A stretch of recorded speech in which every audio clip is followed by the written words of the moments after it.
રાજકોટ ખાનગી ડમી શાળા મામલે ગાંધીનગર શિક્ષણ વિભાગ ટીમે તપાસ શરૂ કરી છે।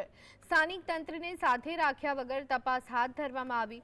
ડમી શાળાને લઈ ફરિયાદ ઉઠતા શિક્ષણ વિભાગ કામે લાગ્યું।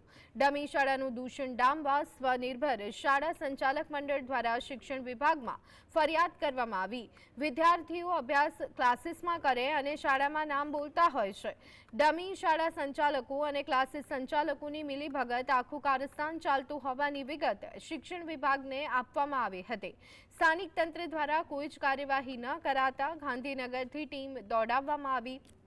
ડમી શાળા મામલે સ્વનિર્ભર શાળા સંચાલક મંડળના પ્રમુખ ડીવી મહેતાએ જણાવ્યું કે ડમી સ્કૂલે આર્થિક, સામાજિક અને નૈતિક રૂપથી છાત્ર અને વાલીઓ માટે ચિંતાનો વિષય અને મોટું દૂષણ છે।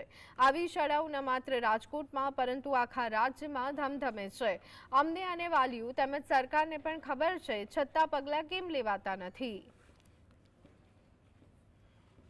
ત્યારે ડમી સ્કૂલના અનુસંધાને જે ચેકિંગ કરવામાં આવેલું છે એ આવકાર્ય છે, પરંતુ મને એવું લાગે છે કે સમય છે એ વખતે અયોગ્ય છે, કેમ કે અત્યારે એપ્રિલ મહિનો છે, ધોરણ 10 અને 12ની પરીક્ષાઓ પૂર્ણ થઈ ગઈ છે।